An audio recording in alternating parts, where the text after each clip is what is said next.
You talked about copay, just to be clear, who collects that, who's keeping up with making sure we're paying that? The insurance companies have testified that work with DHS that they have mechanisms to collect them.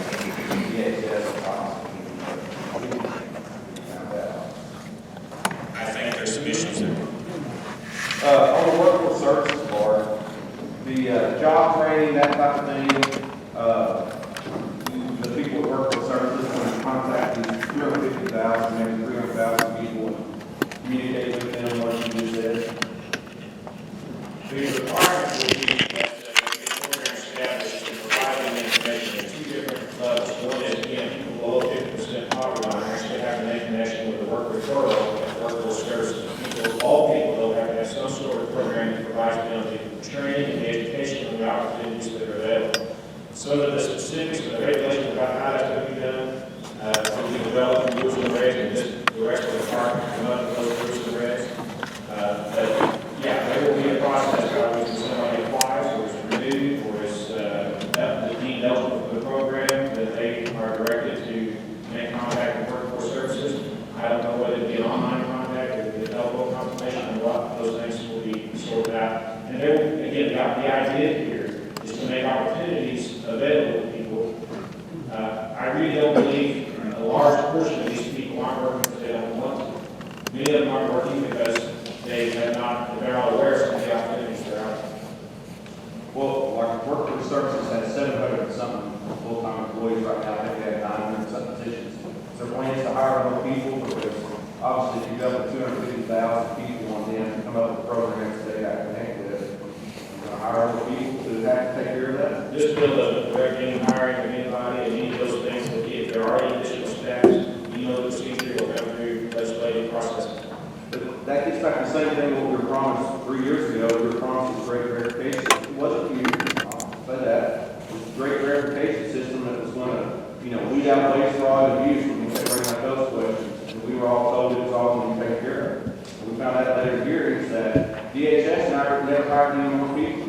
Well, anybody with any common sense will tell you, if you're going to dump 300,000, 250,000 people on a program with people, you got to hire more people. So I'm wondering how this is going to work, that they're going to be doing this without having to hire more people. And if they don't need to hire more people, what were they doing before to be able to handle this kind of work? So are you advocating for hiring more state Yeah, employees? because I'm not changing my position on this because of these things. I mean, everybody can sit down there and say it again. Same thing with me. I'm not saying anything different. Okay, in past bills, you create things, create problems, and issues. But like I said, we were promised this great verification system. It never happened. I mean, literally hundreds of millions of dollars went to dead people, people that don't even live in this state, people in prison, people in fictitious, and then we were lied to by DHS who never told us what to do.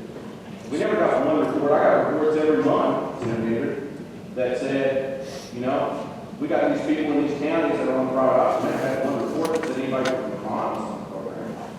I never read it. So I'm just wondering, when you create these things and you say these things, I'm just wondering if the after effect is going to be that we either put more on an agency that can't handle it, as we did with the promises before on DHS, with the people down that actually have to do the job. So I guess we'll see through the process how long it takes, whether we're going to have to hire more people. But I just don't see common sense how you're going to put this kind of thing on workforce services without having to hire more people or cause more problems. Well, again, I'm not here to defend the debacle that we found in the EF. In fact, I think you were in the task force meetings when we completely aired it out, and we did a controversial measure, and the governor eliminated people that need to be eligible to go through verification. There is no doubt that many things that I've seen in this implementation remind me of the debacle we saw with EBT with our teachers and state employees commissions. And we did with regard to those when we saw the complete buffoonery that had been done over there. So we had a task force that came back and said, no private company does these things, and you need to change these things. And the legislature came back together and did those things. I see what we're doing here as a continuation of that process, which was we can identify problems and scream and holler about them. And that's what we will do. We can identify problems instead of about fixing them. And I choose the latter. I really think that we have an obligation, not because it's hard, because we made mistakes to quit, but because it's hard to figure out how to do it right. And I think you've seen that already in the steps that the task force has taken, with contracts being canceled, with additional provisions being put in about how we do contracts. Listen, one of the fundamental findings that we will bring to this legislature is we have been completely overmatched when it comes to writing contracts and RFPs with some of the firms that we've contracted with on some of these things that we have outsourced. And my concern that we'll have the same mess in some of the implementation of this, you better believe I am. But that doesn't mean we don't try. Sure, but, you know, when you make promises and deliver, when I sat down there and tried to do things, though I did implement some of those, you have promises.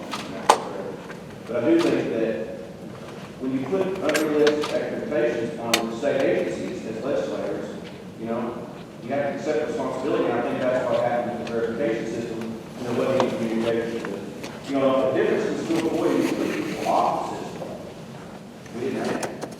I guess I would take issue with unrealistic expectations. I've used the example many times. I can drive to Florida and run my USA card into the gas pump there, and because I'm out of state further away, I'll get a text 10 minutes later that says this charge is legitimate because their ability to track millions of transactions is so incredible.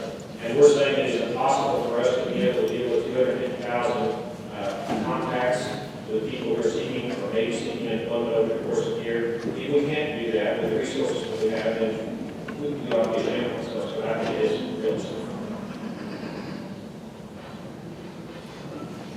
Senator Raymond. Senator Henry, a $5 billion loss that occurs whether or not we do anything regarding solar, we do nothing regarding solar, and have $5 billion to figure out how to avoid loss, correct? Well, we as a state, we want to have $5 billion of loss. The healthcare economy of Arkansas, we have $5 billion. In terms of the impact of state budget to make that difference, restate again what the impact is to the state budget. Well, again, we spent many hours, as you know, Senator Raymond, going through this with our consultants. And I mean, this year, this calendar fiscal year, then all happened in this fiscal session. One course is going to require us to find $106 million to fill a hole based on additional expenses, putting people back to the plans they were on, building some of the uncompensated care programs that we removed. And it also leaves $101 million of revenue on the table that we will not receive. So the net effect of our budget this year will be $260 million. Now, again, the impact as far as what we will have to find, regardless of the revenue, is over $100 million this year. And over the course of the following 5 years, it's going to be $757 million.